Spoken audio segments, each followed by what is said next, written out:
bertemu kembali di online service ILCF Kota Kinabalu. Sebentar lagi kita akan memulaikan ibadah. Sebelum itu, jangan lupa like, share, dan subscribe YouTube channel ILCF Kota Kinabalu. Info bagi kita semua, persembahan dan persepuluhan boleh diserahkan kepada ketua camp masing-masing dan juga boleh diberikan secara online bank-in ke nomor account ILCF Kota Kinabalu. Be ready church, enjoy your service, God bless.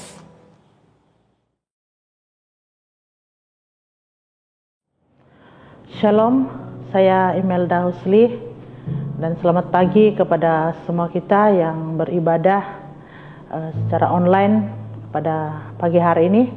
Dan terima kasih untuk kesempatan yang diberikan kepada saya pada pagi hari ini. Nah, sebelum saya ingin mengungsikan pengalaman saya di mana iman yang teruji membawa kepada ketekunan dan akhirnya berkemenangan. Satu ayat yang saya mau bagikan kepada kita di dalam Ibrani 11 ayat 1 firman Tuhan bilang begini. Iman adalah dasar dari segala sesuatu yang kita harapkan dan bukti dari segala sesuatu yang tidak kita lihat. Nah, seperti yang kita tahu, saudara, saya dan suami menikah pada tahun 2013. Maknanya hari ini sudah masuk 8 tahun usia pernikahan kami. Nah, setiap pasangan yang sudah menikah mempunyai impian yang besar, yaitu ingin memiliki cahaya mata. Itu juga impian saya dan suami. Nah, tiap tahun kami menanti cahaya mata. Tukar tahun, ini saja doa yang kami doakan di hadapan Tuhan. Doa puasa juga saya ikuti setiap tahun untuk impian ini. Selama 7 tahun yang lewat, impian saya teruji. Impian kami teruji. Yang mana kami harapkan tidak berlaku, sebaliknya menguji kesabaran iman saya dan suami. Nah, itulah kita hanya mampu merancang, Tuhanlah yang menentukan segalanya.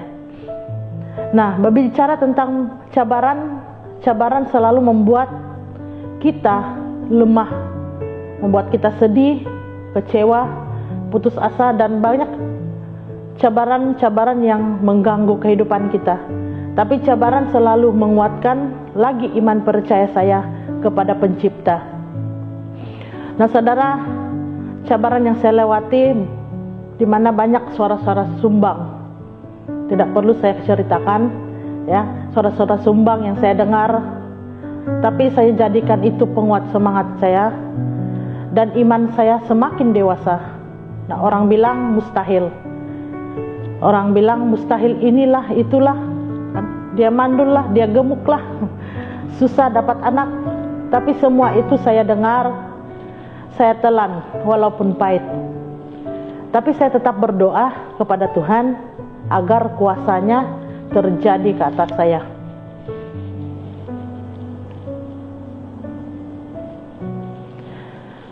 Cabaran yang saya hadapi juga di dalam rumah tangga saya.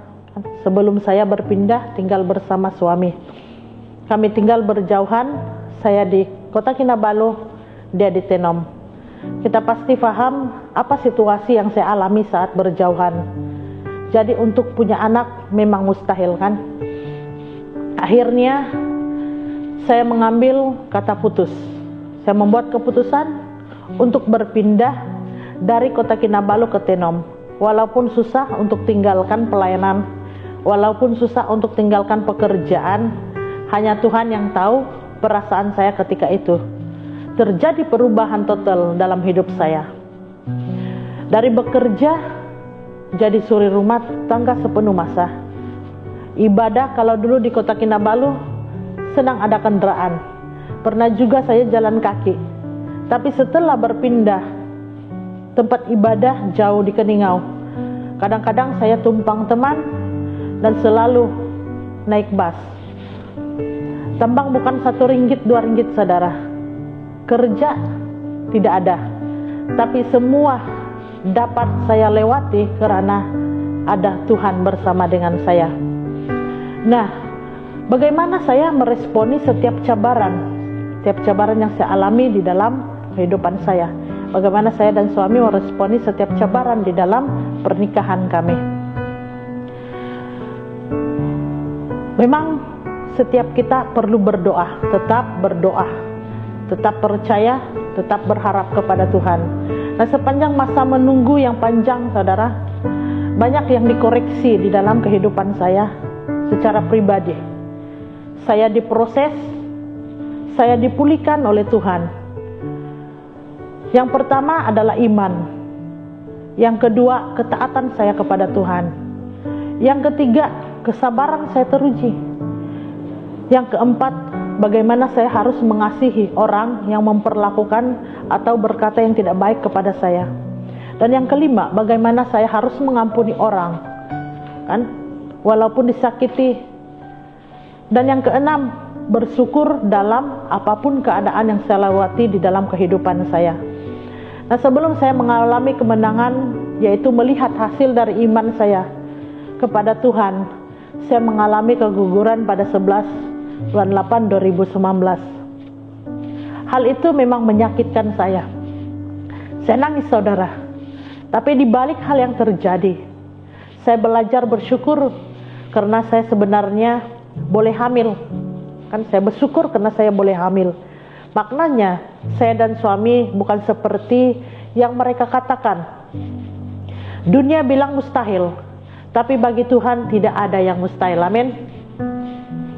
Nah, hasil dalam setiap cabaran dan penantian saya dan suami, saya cek tes hamil pada 5 bulan 10 2019. Ternyata saya hamil, saudara.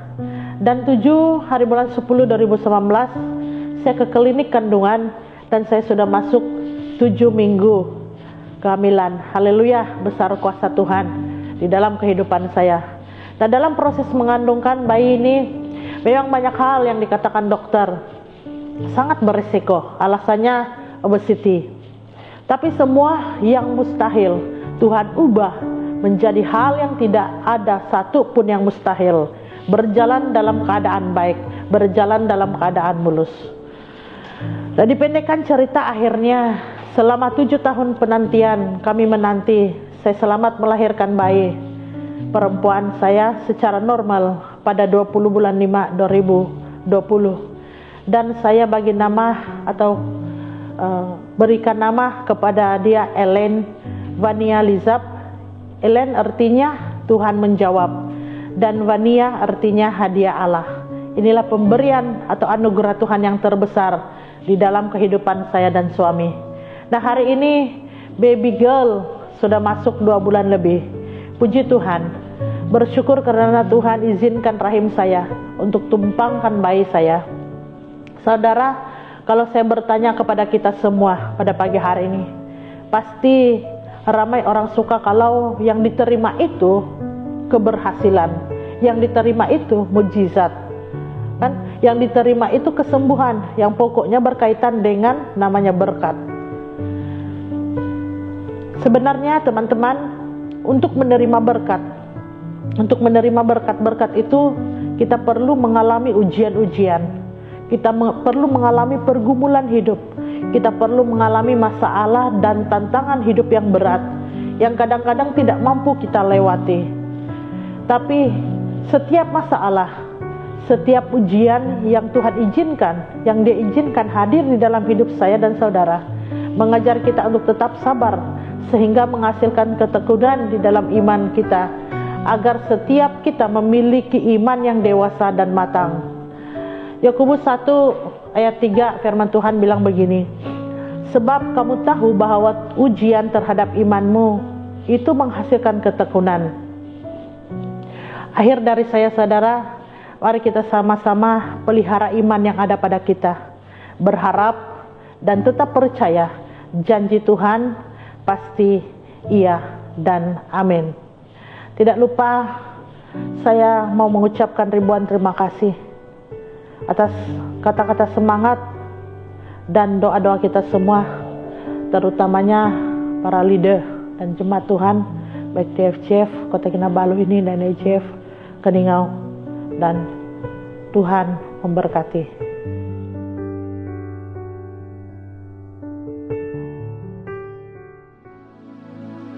Shalom, happy Sunday buat seluruh jemaat dimanapun kita berada. Mari semuanya saya ajak kita semua untuk berdiri. Dan sebelum kita memuji Tuhan pada pagi ini, saya ingin mengajak kita semua untuk berdoa. Mari kita berdoa. Oh haleluya Tuhan Yesus, terpujilah Engkau Tuhan. Oh Tuhan yang sungguh baik Tuhan dalam kehidupan kami. Dan kasih setiamu Tuhan tidak pernah berkesudahan Tuhan dalam kehidupan kami ya Tuhan Yesus. Dan kami sangat bersyukur Tuhan, terima kasih.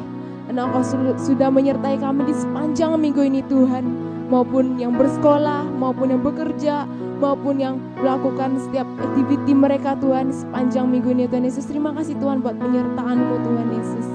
Dan juga terima kasih pada hari ini Tuhan Yesus, Kau sudah memberi kami kesempatan untuk beribadah secara online ya Tuhan Yesus. Dan kami percaya Tuhan bahwa Engkau hadir tengah-tengah kami Tuhan Yesus. Kami serahkan Tuhan ibadah ini dari awal hingga akhir Tuhan. Biarlah Engkau yang terus memberkati setiap kami. Biar lewat pujian, penyembahan dan juga firman yang akan kami dengar ya Tuhan Yesus, menjadi remah dan kekuatan bagi setiap kami. Dan kami serahkan Tuhan semuanya hanya dalam tangan-Mu Tuhan. Dan kami percaya bahwa Engkau Allah yang akan terus memagari setiap kami. Mari yang siap untuk memuji Tuhan pada pagi ini, sama-sama kita katakan amin. Mari semuanya pada pagi ini kita tinggikan Tuhan dan kita agungkan Dia, karena Tuhan yang layak ditinggikan dan hanya Tuhan yang memberi kita kekuatan dan semangat sehingga saat ini, amin. Mari semuanya kita bertepuk tangan bagi Allah kita. Sekarang waktunya untuk bangkit, semuanya berjalan dan berjalan menuju panggilan, menghadap ke depan. Ku tak dapat diam, jiwaku bersuka, sebab tak ada yang dapat memadamkan semangat api yang menyala untuk ceritakan kebesaran-Mu.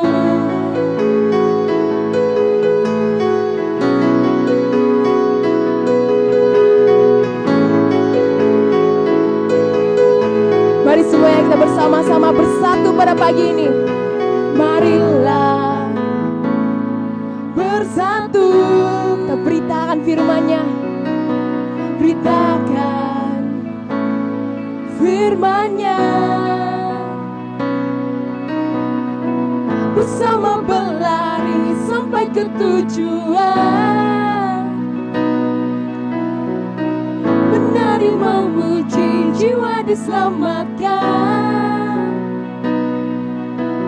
Sebab tak ada yang dapat memadamkan semangat api yang menyala untuk ceritakan kebesaran-Mu.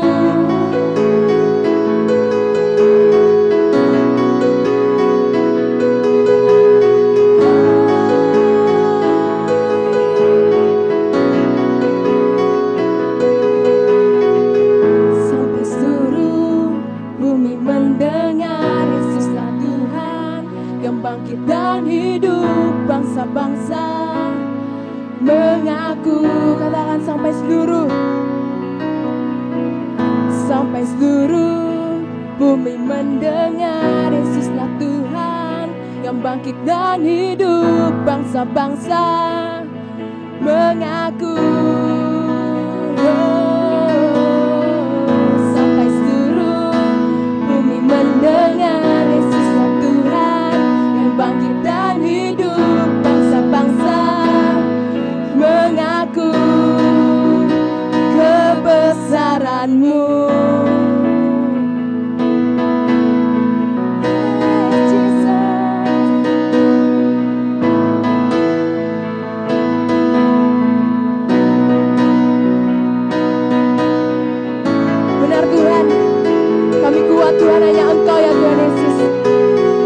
ada siapapun yang dapat memadamkan semangat kami pada pagi ini Tuhan. Karena hanya berjalan bersamamu Tuhan, kami kuat dan dimenangkan.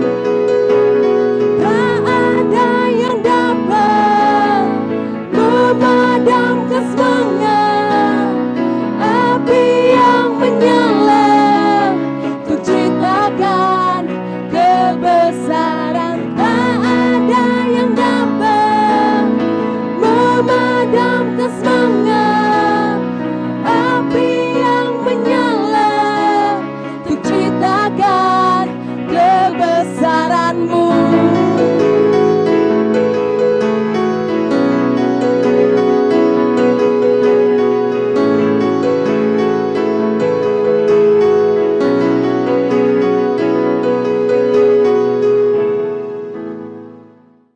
Haleluya Tuhan Yesus, benar Tuhan. Engkau Allah yang hebat dan kebesaran-Mu Tuhan nyata dalam kehidupan kami. Pada pagi ini Tuhan, kami ingin naikkan sembah kami hanya padamu Tuhan Yesus.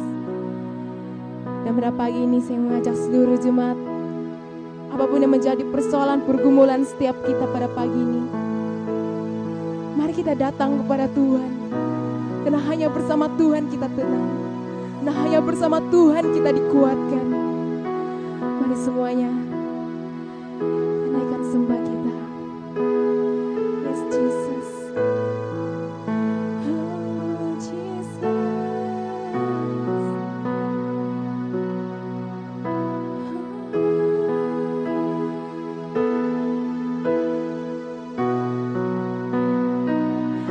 Hanya dekat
Haleluya, haleluya.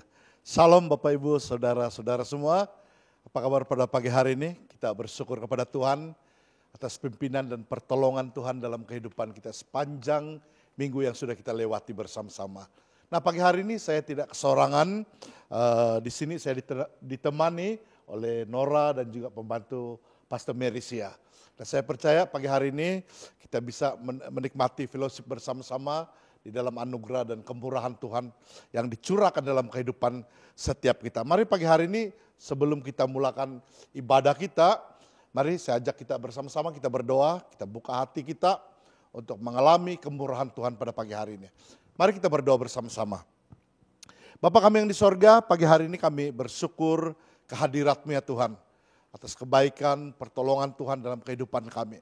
Kami bisa melewati hari-hari ini, semua karena kekuatan yang daripada Tuhan. Pagi hari ini kami bisa duduk di kaki Tuhan, mendengar Tuhan berbicara lewat hamba-Mu, lewat teman-teman yang ada pagi hari ini. Semua karena kemurahan-Mu. Pagi hari ini kami buka hati kami untuk menerima firman-Mu. Biarlah firman-Mu bekerja, memberi kami kemenangan. Karena kami percaya firman-Mu lah kebenaran yang membuat kami bisa berjalan di dalam kemenangan yang Tuhan sediakan buat kami. Terima kasih, kami buka hati kami di dalam nama Tuhan Yesus, kami terima firman-Mu. Amin, amin. Nah Bapak Ibu saudara-saudara semua, sebelum kita mendengarkan firman Tuhan, sharing bersama-sama dengan teman-teman saya yang ada di hadapan pada pagi hari ini, mari kita angkat Alkitab yang ada di tangan kita semua, kita mau melafazkan deklarasi AFJF pada pagi hari ini. Kalau sudah siap, mari saja kita bersama-sama. Inilah kabar baik, saya diselamatkan oleh kasih karunia Allah, bukan oleh perbuatan saya. Saya dibenarkan, saya diubahkan, dan saya diberkati di dalam Dia. Sekarang saya tahu segala sesuatu yang terjadi dalam hidup saya untuk kebaikan. Karena itu saya dipanggil sesuai dengan rencananya. Bersama kita hidup untuk kemuliaan Allah. People is our mission, connect with God, make disciple. Haleluya, haleluya. Beri tepuk tangan semangat buat setiap kita pagi hari ini. Bapak Ibu saudara-saudara sekalian, pagi hari ini saya mau mengajak kita semua melihat firman Tuhan di dalam surat Yakobus pasal yang ketiga ayat 13 sampai ayat yang ke-18. Kalau saudara sudah menemukan dalam Yakobus, surat Yakobus pasal yang ketiga ayat 13 sampai ayat yang ke-18. Saya bacakan firman Tuhan untuk kita perhatikan bersama-sama. Di dalam surat Yakobus pasal 3 ayat 13 sampai ayat yang ke-18. Saya bacakan firman Tuhan. Siapakah di antara kamu yang bijak dan berbudi? Baiklah ia dengan cara hidup yang baik, menyatakan perbuatannya oleh hikmat yang lahir dari kelemah lembutan. Jika kamu menaruh perasaan iri hati dan kamu mementing diri sendiri, janganlah kamu memegahkan diri, dan janganlah berdusta melawan kebenaran. Sebab di mana ada iri hati dan mementingkan diri sendiri, di situ ada kekacauan dan segala macam perbuatan jahat. Tetapi hikmat yang dari atas adalah pertama-tama murni, selanjutnya pendamai, peramah, penurut, penuh belas kasihan, dan buah-buah yang baik, tidak memihak dan tidak munafik. Ayat yang ke-18, dan buah yang terdiri dari kebenaran ditaburkan dalam damai untuk mereka yang mengadakan damai. Haleluya, saudara, Bapak Ibu yang kekasih, pagi hari ini kita mau belajar dari satu tema firman Tuhan yang berbicara tentang beware of your ambition. Saudara, Bapak Ibu yang kekasih, saya percaya setiap kita punya ambisi. Setiap kita punya cita-cita. Nah, kalau kita perhatikan dalam pembacaan firman Tuhan sebentar tadi, ternyata di dalam pembacaan ini kita dapat melihat ada bermacam-macam sumber hikmat. Yang pertama tentunya dari Tuhan. Yang kedua dikatakan oleh Yakobus maksud saya, itu dari nafsu manusia. Dan yang ketiga yang berbahaya adalah dari setan. Nah, salah satu ciri hikmat yang bukan dari Allah adalah mementingkan diri sendiri, ya, ataupun selfish ambition. Nah, apakah sebagai orang percaya kita tidak perlu punya cita-cita ataupun ambisi. Saya percaya setiap kita mempunyai cita-cita yang tersendiri. Amin saudara. Nah pagi hari ini saya mau bertanya kepada teman saya yang ada di hadapan ini. Dulu masa kita kanak-kanak pertama kali kita menginjak kaki ke bangku sekolah, selalu ada sisi perkenalan. Di mana guru kelas kita akan bertanya, apa cita-cita kamu? Kan begitu. Jadi bolehkah kita mengimbau kembali cita-cita kita pada masa kanak-kanak? Saya bertanya pada Nora dan kemudian nanti pembantu Pastor Mercy akan memberi respon. Silakan. Oke, ya cita-cita itu memang seringkali ditanya, maupun sebelum bangku sekolah, ibu bapak kita selalu tanya mau jadi apa.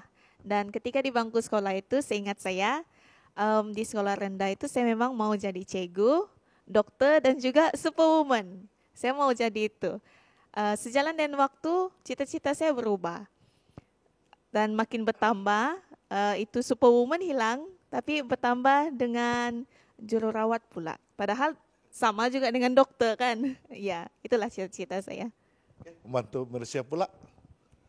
Oke, baik. Kalau dari saya pula, saya percaya setiap daripada kita ada cita-cita. Dari kecil sehingga saat kita berada di bangku sekolah, kita sudah mulai menanam cita-cita kita, begitu kan. Jadi kalau saya pula, saya bercita-cita untuk menjadi seorang polis dari bangku sekolah sehingga saya sekolah menengah, saya punya cita-cita tetap sama, tidak berubah. Ya, begitu Pastor.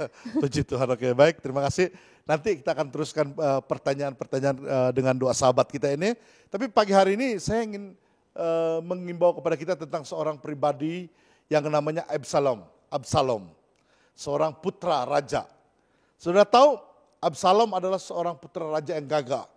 Kalau kita boleh perhati dalam pembacaan Alkitab, diceritakan bahwa Absalom adalah seorang yang tinggi daripada di atas rata-rata orang lain. Dia memiliki wajah yang tampan, keterampilannya sungguh mengesankan bagi banyak orang. Dia memiliki karisma, dia memiliki kecerdasan, sehingga itu membuat ada ramai orang Israel menyenangi dia. Nah, sebenarnya kalau kita melihat karakter dari Absalom sebenarnya, dia memiliki satu package yang cukup untuk menjadi seorang raja. Namun sayang, Absalom memiliki ambisi yang begitu besar sekali, sehingga ia tidak sabar menunggu waktunya orang tuanya, Raja Daud, menurunkan takhta kepada dia. Nah karena ambisi yang terlalu besar ini, akhirnya dia mengabaikan nilai-nilai yang baik. Dia membunuh saudara-saudaranya, ia memberontak terhadap ayahnya sendiri yaitu Raja Daud. Nah saudara, akhir dari ambisinya tidak menghasilkan apa-apa, tidak berbuah sama sekali. Yang ada hanyalah kehancuran bangsa Israel, keluarganya, bahkan dirinya sendiri. Bangsa Israel terpecah, sebagian menyokong Absalom, sebagian menyokong Raja Daud. Yang terjadi akhirnya Raja Daud ayahnya sendiri harus keluar daripada kota Yerusalem, melarikan diri bersama dengan orang-orang yang setia padanya. Saudara, akhir yang paling menyedihkan adalah di mana Absalom mati di dalam perang. Saudara-saudara sekalian, hal ini mengingatkan kepada kita semua bahwa tidak pernah salah untuk kita memiliki ambisi. Karena setiap orang punya ambisi tersendiri. Kalau anak-anak yang berada di bangku sekolah, ambisinya, cita-citanya supaya ia menjadi nomor 1 di kelas. Tidak ada anak-anak yang tak payahlah belajar, nanti bisa jadi dokter, tidak ada. Mereka tahu, mereka akan berusaha. Ada orang ambisinya mau punya rumah. Ada orang yang punya ambisi, mau punya kereta besar dan sebagainya. Nah, apalagi kita hidup di dunia modern, di mana tekanan begitu berat sekali untuk menjadi sukses, menjadi meraih keberhasilan yang besar. Orang di mana-mana berlomba untuk menjadi nomor 1. Saudaraku, kalau kita perhati kalimat selfish ambition ini sebenarnya berarti sebuah keinginan untuk menaruh diri kita terdepan dan dengan tidak ragu-ragu melakukan hal yang merendahkan orang lain. Sebenarnya kalimat ini di Perjanjian Baru digunakan menggambarkan seseorang yang mengajar posisi di dalam dunia politik dengan melakukan hal-hal yang tidak wajar. Hari-hari ini kita di Sabah dikejutkan dengan situasi politik tanah air kita. Di mana terjadi hal-hal yang di mana orang melakukan hal-hal yang tidak wajar untuk meraih kedudukan dan pangkat. Tapi saudara, sebenarnya ambisi itu berarti sebuah keinginan yang kuat untuk melakukan ataupun mencapai sesuatu. Yang diperlukan adalah keazaman yang kuat. Ini sebenarnya ambisi. Tapi sayangnya kalau kita menambah dalam ambisi kita adalah kepentingan diri sendiri, itu yang nantinya yang merosakkan cita-cita kita. Karena itu Yakobus mengingatkan kita sebagai orang percaya supaya saudara dan saya jangan selfish ambition. Jangan ambisi kita itu mementingkan diri sendiri. Kita mau mencapai sesuatu, akhirnya kita memegahkan diri. Kita merendah-rendahkan orang lain. Karena untuk mencapai sesuatu. Nah, hati-hati apalagi kalau di rumah Tuhan. Kalau kita mau sesuatu di rumah Tuhan, itu harus dari hati. Bukan daripada ambisi yang mementingkan diri sendiri, akhirnya merendah-rendahkan orang lain untuk mendapat satu posisi. Itu tidak benar. Di rumah Tuhan diperlukan hati. Hati yang melayani, hati yang mengasihi Tuhan. Nah, saudara harus ingat, orang yang memiliki ambisi mementing diri sendiri ini tidak akan lepas daripada kesombongan. Dia akan memegahkan dirinya, seboleh-bolehnya dia akan berdusta melawan kebenaran. Kenapa? Karena kebenaran itu akan menghalang niatnya. Sebab itu hari ini kita lihat tren, ada ramai orang menghalalkan banyak cara, menghalalkan segala cara untuk mencapai tujuan. Tapi kita harus ingat bahwa di dalam panggilan kita sebagai orang-orang percaya, saudara dan saya untuk mencapai tujuan tidak boleh menghalalkan segala cara. Saudara dan saya harus hidup dengan moral, integriti yang tinggi sebagai anak-anak Tuhan. Saudara-saudara, Bapak Ibu yang kasih, kita tentu ingat kisah Robin Hood. Masih ingat ya? Ya, kalau masa kanak-kanak dulu kita selalu lihat kartun Robin Hood. Kemudian juga di perfilman Hollywood kita melihat satu sosok pribadi, seorang pemanah yang handal, di mana dia adalah pahlawan bagi ramai kanak-kanak. Dia merompak orang-orang kaya yang serakah. Akhirnya daripada uang rompakannya dia beri kepada orang miskin. Wah, pada waktu kanak-kanak ketika menonton film, ketika melihat kartun Robin Hood, kita merasa wah ini pahlawan, ini wira kita. Tapi saudara-saudara sekalian, coba kita bertanya, siapakah Robin Hood itu sebenarnya? Pencuri atau pahlawan? Nah, Bapak Ibu saudara-saudara boleh jawab dalam hati masing-masing. Saudara, ada ramai orang bilang yang penting niat dan tujuannya. Kadang orang melihat Robin Hood seperti itu. Mereka berkata yang penting tujuannya menolong orang miskin. Walaupun perbuatannya tidak bermoral begitu. Tapi sebagai orang percaya, kita tidak boleh menghalalkan apapun cara untuk meraih tujuan dalam kehidupan kita. Kita harus menjadi orang yang bermoral, punya integriti. Jangan melakukan hal-hal yang tidak pantas. Hari-hari ini ada ramai orang-orang berpikir itu berbakti kepada orang tua. Dia mengambil MC walaupun tidak sakit, semata-mata untuk merawat orang tua yang sakit. Dia berkata niatnya sudah baik, ambil MC untuk merawat orang tua yang sakit. Tapi caranya tidak betul.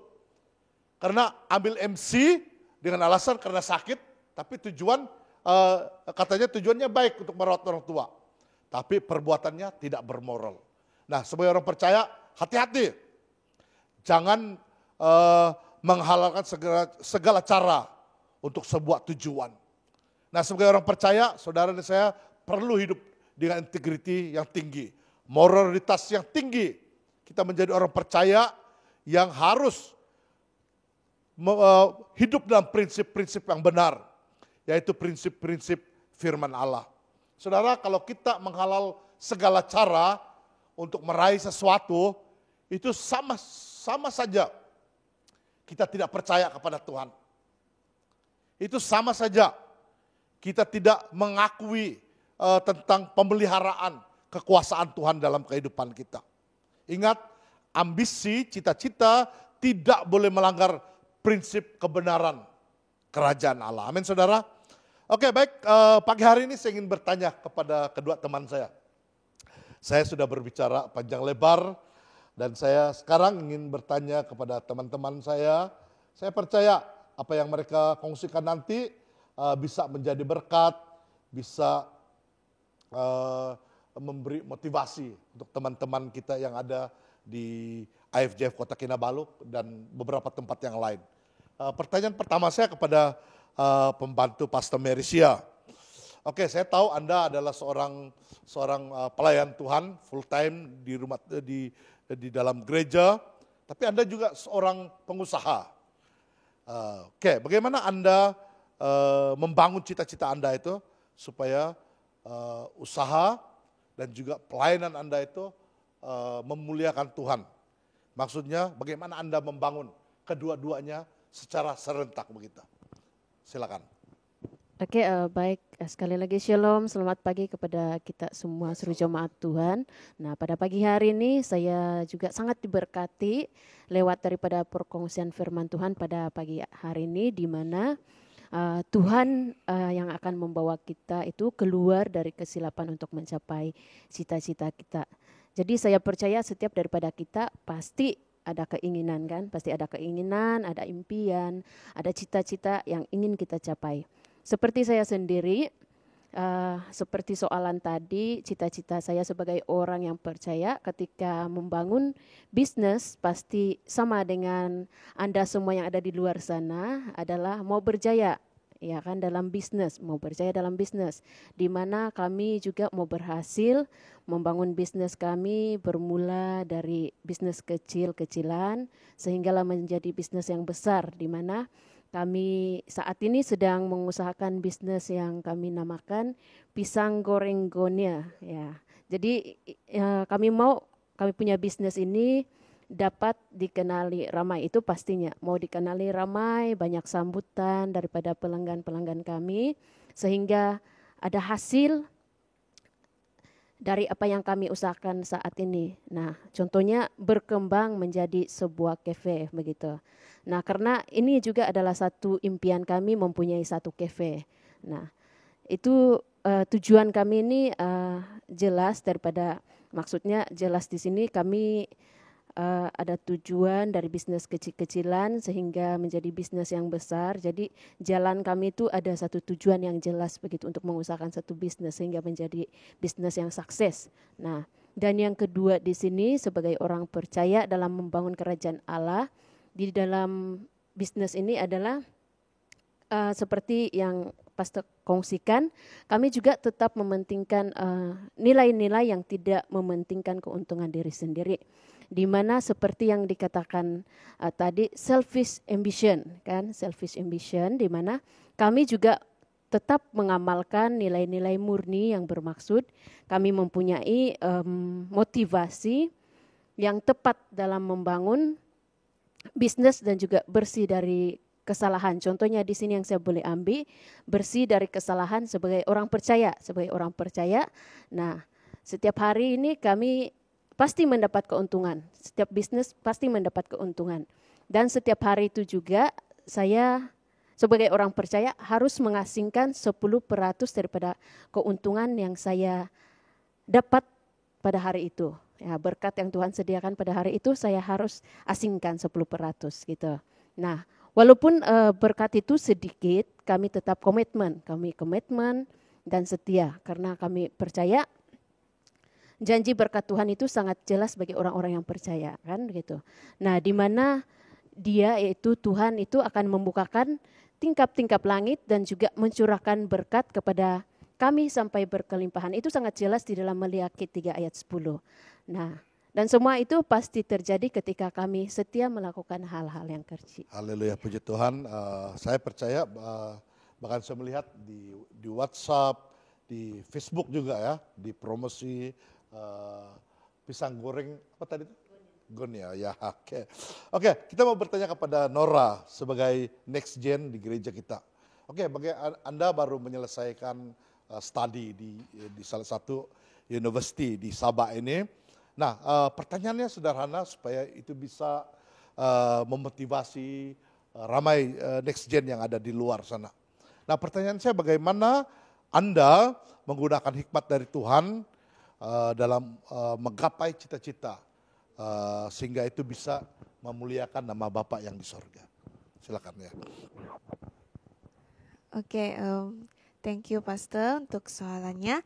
Dan sebelum saya menjawab soalan Pastor tadi, ingin saya mengingatkan terutama untuk next gen, kita itu harus berhati-hati dengan hikmat. Nah, kita harus berhati-hati, hikmat yang kita dapat itu adakah daripada selfish, hikmat ataupun godly.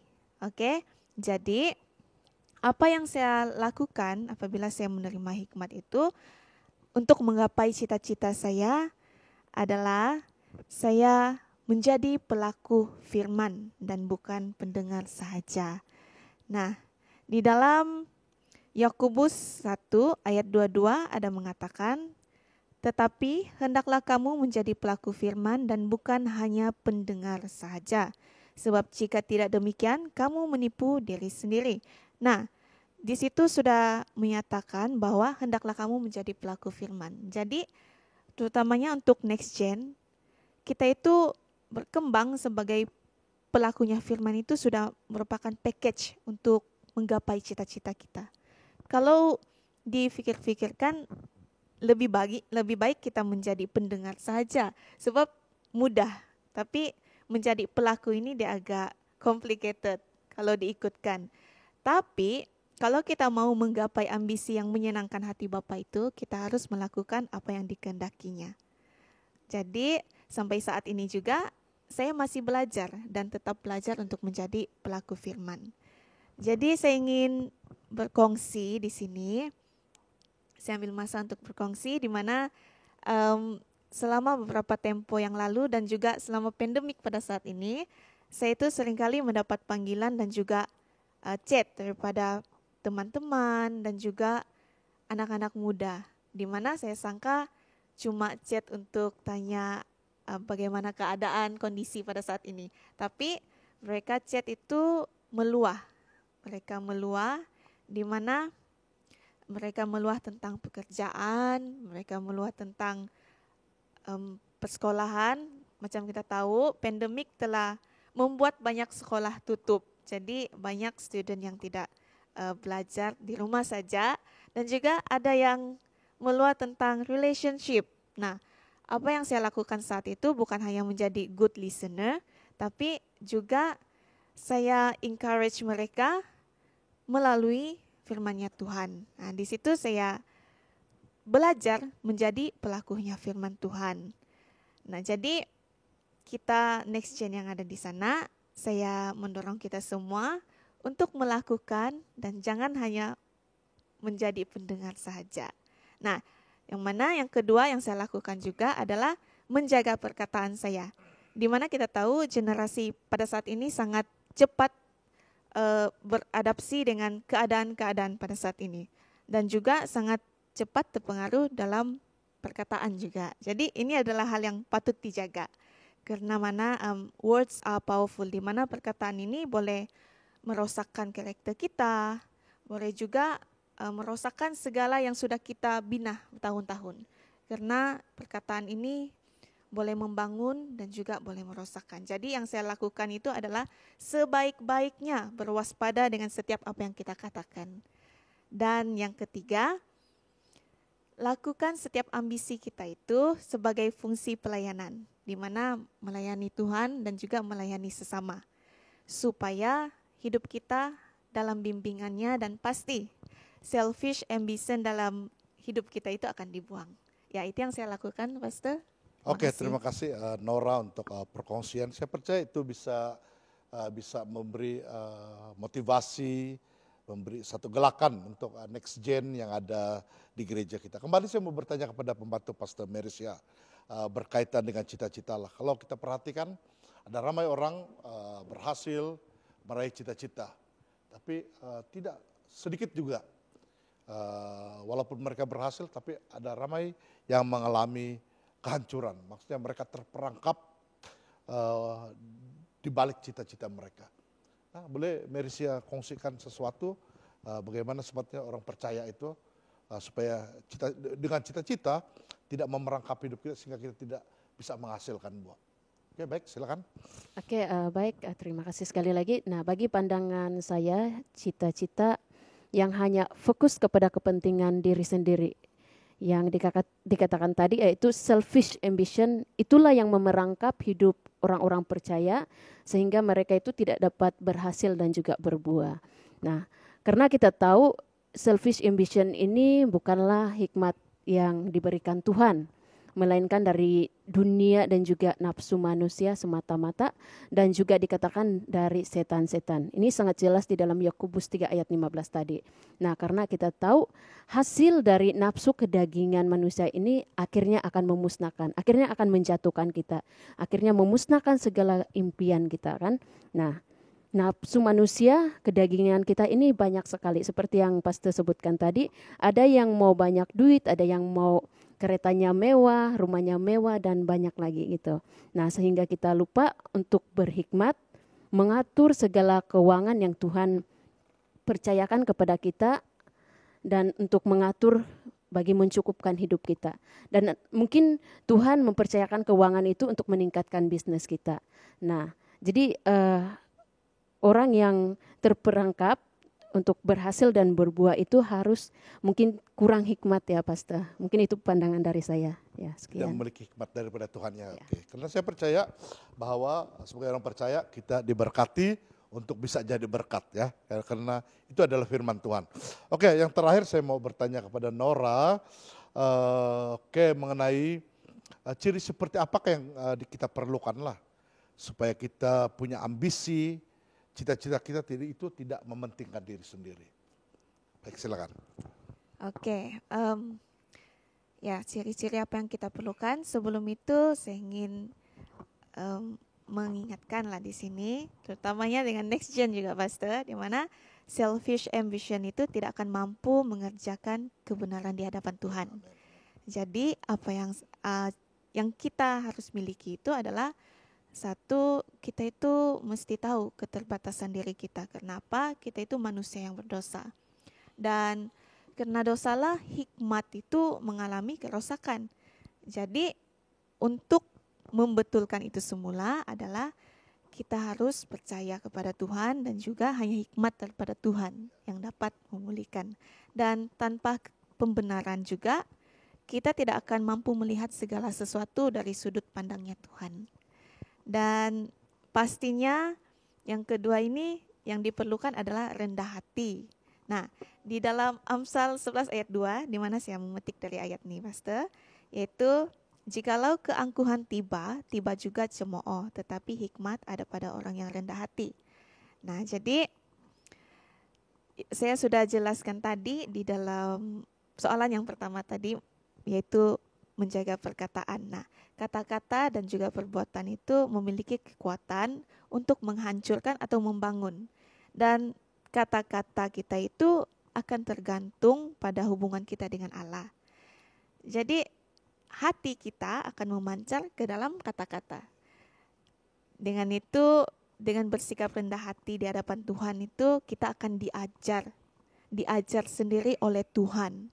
Melalui perbuatan, melalui kata-kata juga. Dan yang ketiga, yaitu kita harus takut akan Tuhan. Nah, takut akan Tuhan di sini bukannya bermaksud takut akan hal yang negatif, tetapi takut yaitu menghormatinya, kita percayakan firman-Nya, kita menghormati hukum-hukumnya juga. Dalam Ayub 28 ayat 28, tetapi kepada manusia ia berfirman, sesungguhnya takut akan Tuhan itulah hikmat, dan menjauhi kejahatan itulah akal budi. Nah, di situ sudah jelas mengatakan takut akan Tuhan itu adalah hikmat. Jadi takut akan Tuhan ini merupakan fondasi yang kuat untuk kita menjadi seorang yang berhikmat dalam godly, dalam apa yang Tuhan kehendaki. Ya, Pastor, thank you. Oke, baik, terima kasih Nora dan juga pembantu Pastor Meris ya, karena banyak memberi kita dorongan pada pagi hari ini. Saya percaya ketika kita berbicara tentang ambisi, kita secara pribadi tentunya kita mengukurnya sesuai dengan hikmat yang daripada Tuhan. Kita menjalaninya sesuai dengan hikmat yang daripada Tuhan. Sehingga nantinya apapun yang menjadi cita-cita kita tidak memerangkap kita sehingga kita tidak berbuat, tidak menghasilkan sesuatu yang memuliakan Bapa kita yang di sorga. Nah, itu ambisi kita secara pribadi dalam membangun diri, bahkan membangun pelayanan, membangun bisnis, sehingga nama Tuhan dipermuliakan lewat semuanya. Nah, pagi hari ini saya ingin menyambung daripada apa yang saya mau bahas, yaitu mengenai ambisi ilahi yang perlu dimiliki oleh setiap orang percaya. Paulus merupakan seorang pribadi yang mana ia memiliki ambisi yang begitu kuat sekali. Kalau kita perhatikan juga dalam Alkitab, ada satu ambisi lagi yang saya mau kongsikan, yaitu tentang permintaan ibu dari Zebedius. Di mana suatu ketika dia datang kepada Tuhan Yesus. Lalu dia berkata pada Tuhan Yesus supaya nanti anak-anaknya akan duduk di sebelah sisi, sebelah kiri dan sebelah kanan. Sebelah kanan dan sebelah kiri Tuhan Yesus. Nah, sebenarnya kalau kita perhatikan kelihatan rohani permintaannya kan. Siapa yang tidak mau duduk di sebelah kanan Tuhan Yesus, Bapa di sorga lagi begitu. Di sebelah kiri setidak-tidaknya. Siapa tidak mau. Tapi sayangnya ambisinya tidak tepat. Ambisinya kelihatannya mementingkan dirinya sendiri. Tapi bisa sekali dengan Paulus. Paulus adalah seorang yang paling ambisius dalam Alkitab.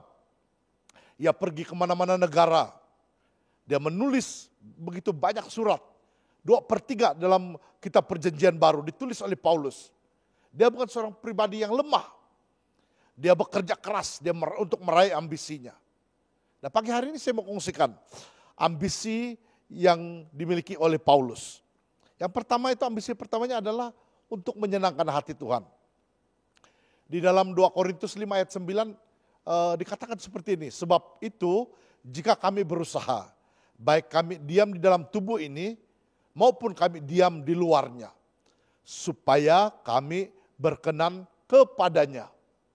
Perhatikan kalimat supaya kami berkenan kepadanya. Rupanya Paulus ini memiliki ambisi ilahi, yaitu untuk menyenangkan hati Tuhan. Ada satu lagu lama, menyenangkanmu, senangkanmu. Hari-hari ini kita jarang sudah menyanyi lagu-lagu seperti itu. Tapi Paulus memiliki ambisi yang ini. Dia mau menyenangkan hati Tuhan.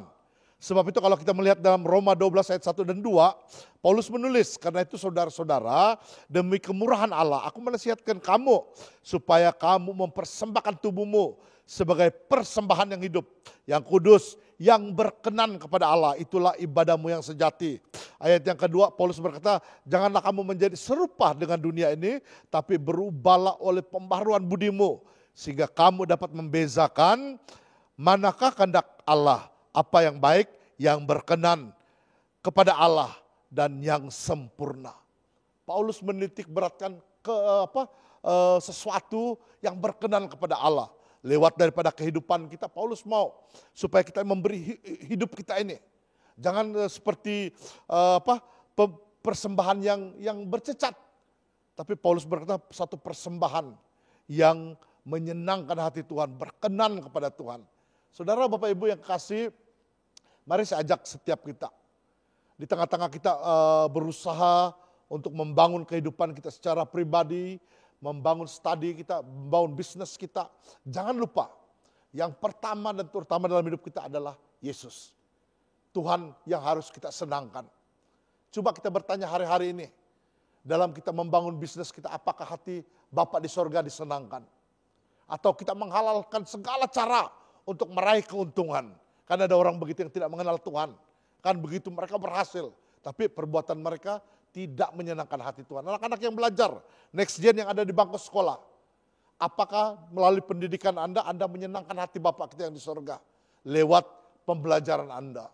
Dalam kita membangun relationship kita, hubungan, pacaran. Apakah hubungan yang kita bangun ini menyenangkan hati Bapak, berkenan kepada Bapak? Dari tindak tanduk, kelakuan, pergaulan kita, apakah itu menyenangkan hati Bapa?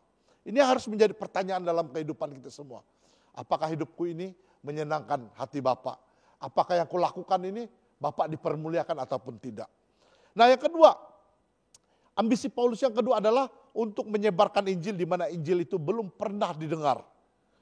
Di dalam Roma 15 ayat 20 Paulus menulis demikian. Dan dalam pemberitaan itu aku menganggap sebagai kehormatan. Memberitakan firman Tuhan, ingat saudara, itu kehormatan. Kadang orang kalau dipanggil oleh YB, dia merasa terhormat dipanggil oleh YB. Tapi dengarkan baik-baik.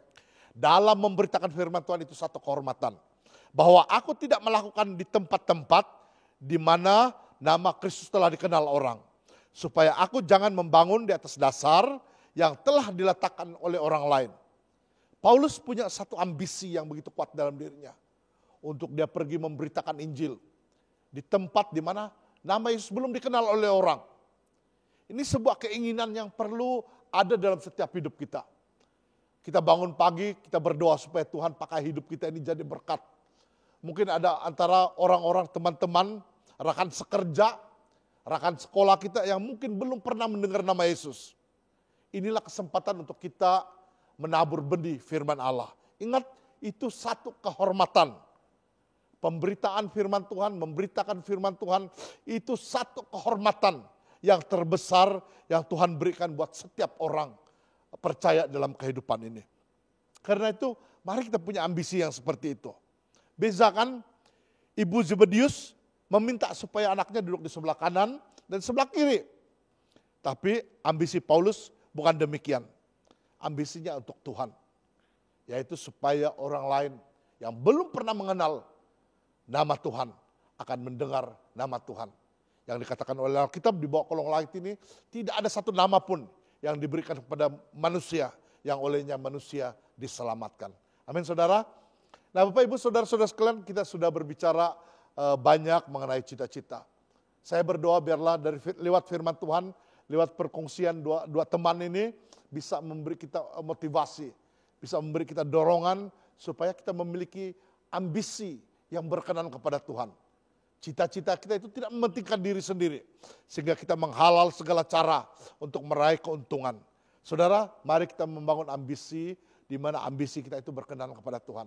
Dan Tuhan Yesus dipermuliakan lewat semua yang kita lakukan. Saya berdoa dari anak-anak yang duduk di bangku sekolah sampai kepada para businessmen, kepada jemaat keseluruhannya. Kita akan berhasil di dalam segala yang kita usahakan. Karena firman Tuhan bilang, kalau kita mendahulukan Tuhan, kalau kita mengutamakan Tuhan dalam kehidupan kita, maka segala sesuatu itu akan ditambahkan kepadamu, kata firman Tuhan. Mari kita tunduk kepala, kita mau berdoa bersama-sama. Kita akhiri pemberitakan firman Tuhan pada pagi hari ini. Kita berdoa. Bapa di sorga, pagi hari ini kami bersyukur kepadamu atas kasih, atas kebaikan Tuhan dalam kehidupan kami. Kami dengarkan firman-Mu. Pagi hari ini kami dengarkan firman-Mu supaya kami jangan memiliki ambisi yang mementingkan diri sendiri, yang akhirnya akan membuat kami menolak kebenaran, yang akhirnya nanti membuat kami merendahkan orang lain, tidak mau mendengarkan orang lain lagi ya Tuhan.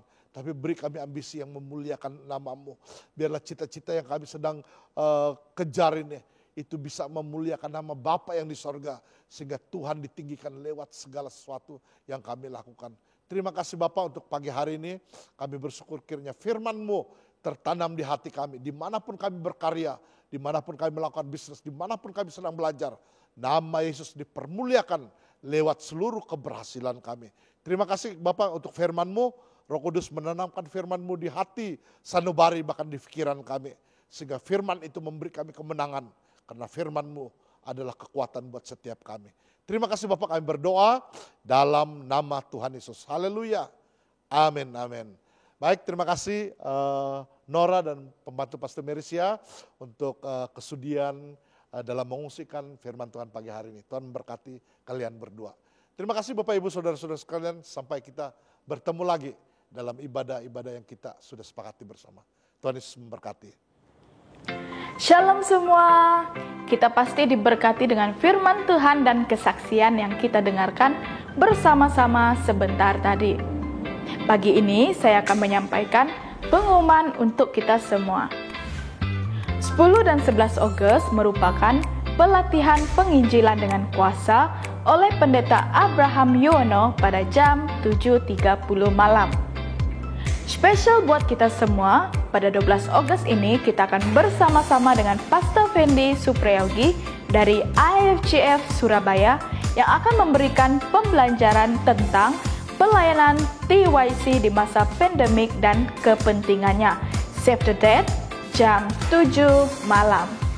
Pada 13 Agustus, IK tetap dijalankan pada jam 8 malam dan Anda boleh menghubungi ketua-ketua K Anda untuk maklumat lanjut.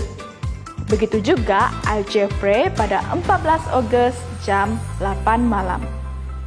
Minggu hadapan kita masih akan bertemu dalam online service pada jam 10 pagi dan kita akan dilayani oleh Pendeta Hana Kristanto. For all TYC, jumpa Anda di TYC Service pada jam 8 malam ini. Demikianlah pengumuman pada hari ini. Tuhan memberkati. See you next week. Oke semuanya, mari kita semua untuk kita berdiri sekali lagi dan saya mengajak kita semua untuk persiapkan hati kita memberi yang terbaik pada pagi ini maupun dalam bentuk persepuluhan ataupun persembahan. Mari kita semua berdoa. Haleluya Tuhan Yesus, terpujilah Engkau ya Tuhan. Dan kami sangat bersyukur Tuhan karena pada pagi ini ya Tuhan Yesus kami dapat beribadah bersama-sama Tuhan. Dan juga terima kasih untuk firman Tuhan yang menguatkan setiap kami ya Tuhan Yesus. Dan juga pada pagi ini ya Tuhan Yesus kami siap untuk memberi yang terbaik Tuhan. Biarlah kiranya Engkau Tuhan yang terus memberkati setiap kami maupun itu dalam persekolahan Tuhan maupun itu dalam pekerjaan yang sedang mencari pekerjaan yang bisnis ya Tuhan Yesus. Dan juga kesehatan, pelayanan maupun keluarga kami Tuhan, biarlah Engkau yang terus memberkati setiap kehidupan kami ya Tuhan Yesus. Kami serahkan Tuhan semuanya hanya dalam tangan-Mu dan kami siap untuk memberi yang terbaik pada pagi ini. Mari kita semua sama-sama katakan amin. Mari semuanya pada pagi ini kita memberi dengan penuh sukacita.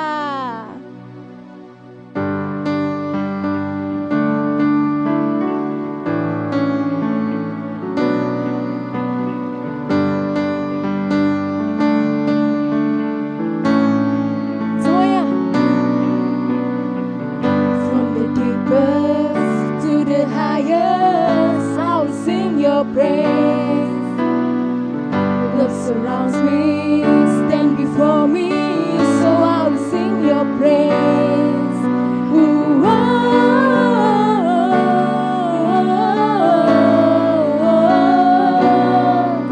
ooh,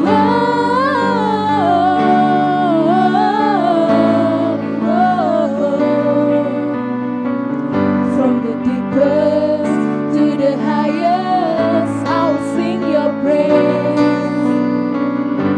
Surrounds me, stand before me, so I'll sing your praise. You are the Lord of all, God of my life, so take control. To you I give my all, for I am yours and you are mine. You are the Lord of all, God of my life, so take control. To you